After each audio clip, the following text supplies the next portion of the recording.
YouTube, welcome back to this week's video. This is 2E0IQJ. So we got ourselves another radio to play with on the channel, and this is the Retevis RT85. It's a dual band 270 handheld amateur band radio, and it's 5 watts output and got 200 channel memories. I got it from was it Amazon or eBay? I think Amazon. Around about £39.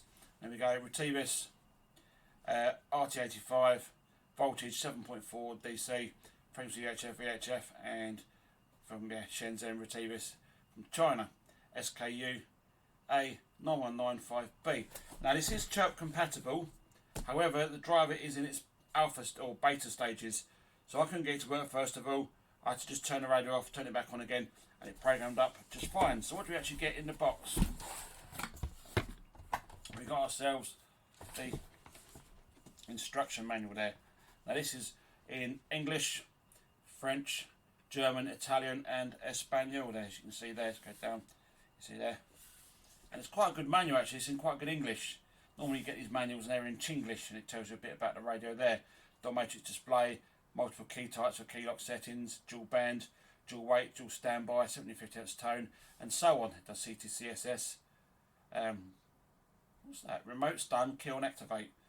Is it a stun gun as well? I don't know. Anyway, let's go for a quick look through the manual.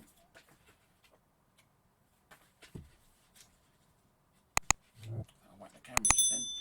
And you'll see there, it goes through all the manual. I'm not going to go too much for it, but as you see, let's go and look at some of the examples. Which I think is quite good with this manual.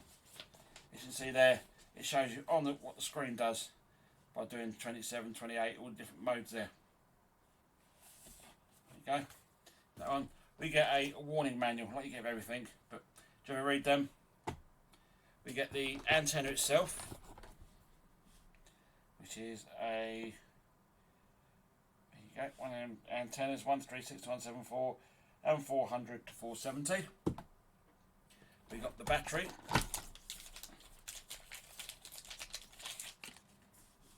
And this is a Li-ion battery, and it's 7.4 volts DC, capacity 1,400 milliamp hours. As you can see that what it's coming out.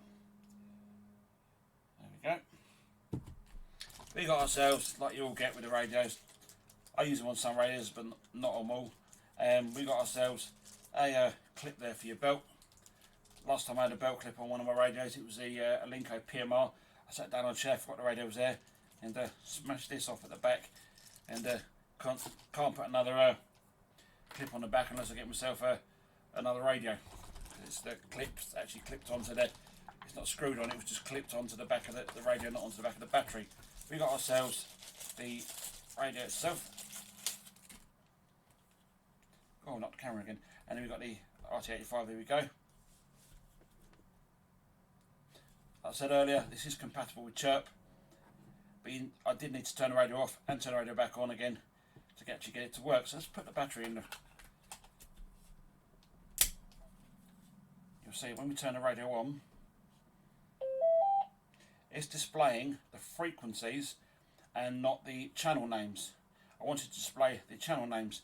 If I press the function button, I think it's menu number 34, no, 33, there we go. It's saying now on the screen there, dist MD. Press the function button, and we're going to go to,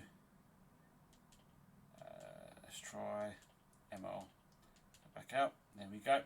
It's now displaying the names, there we go, GB3BV and Cube2M, ISS, GB3AH, and so on. Now, on the side here, you've got your PTT button there. You've got a lamp function at the top, because every radio, nice bright lamp there, needs a lamp, a little LED lamp there. And down the bottom here, you've also got your monitor button there, in case the signal's coming in weak. You can monitor it. Now the top button there, if you press and hold it, activates the 1750 Hz tone. And to go between VFO and like memory mode, just press the hash key at the bottom here. There we go, between VFO and memory mode. The charger itself, standard charger, but this one's actually got a moulded plug Now I never normally see these. You normally see them with just the wall wart, like the 12-volt adapter, which means I can normally run them off the power supply behind the back there with a pigtail lead, and it tells you there. Input 240 volts, output 8.4 volts, 500 milliamps. Cautionary use only. And it's saying there it's flashing, it's charging. So flashing red or red, charging green, it means it's been completed. Now the other day I went out outside work on the tea break and done a bit of a test, on air test with a local repeater. I was a bit downhill, so it was normally I do a repeater test and I'm up on a hill somewhere, so I get in there no problems. But I was down a bit of a hill, done a repeater test, and this is how we got on. Okay, so round about, let's see if we can get contact on the local repeater. GB3VH is about 9 or so miles away. 2E0IQJ, listening on GB3VH. Well, we've got in, see if anyone comes back to us.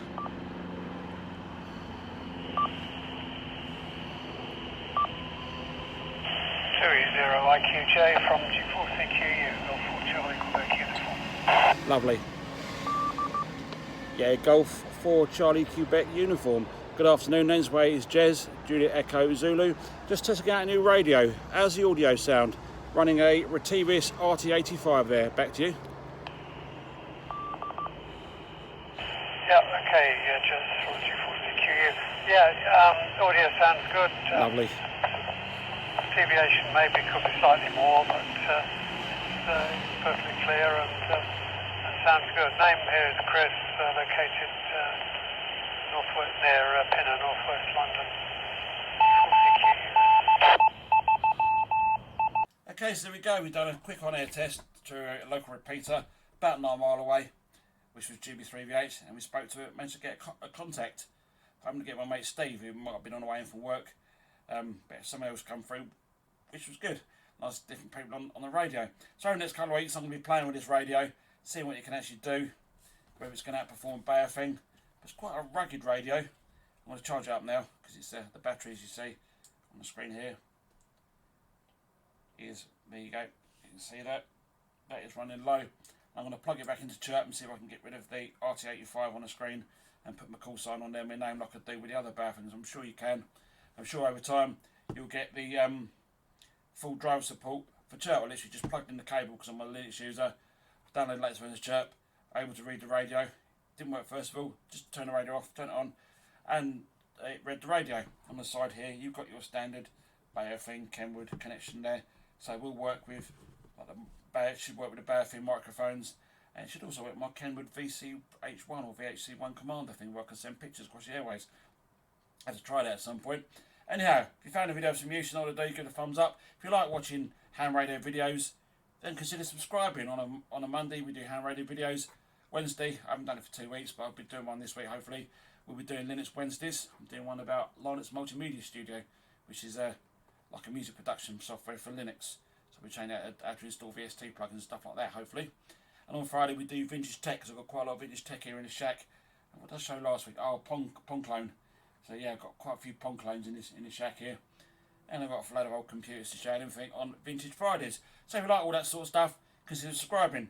Anyhow, I'd like to say thank you very much for watching this video, and I'll see you in the next one. This is 2E0IQJ. 73 is for now.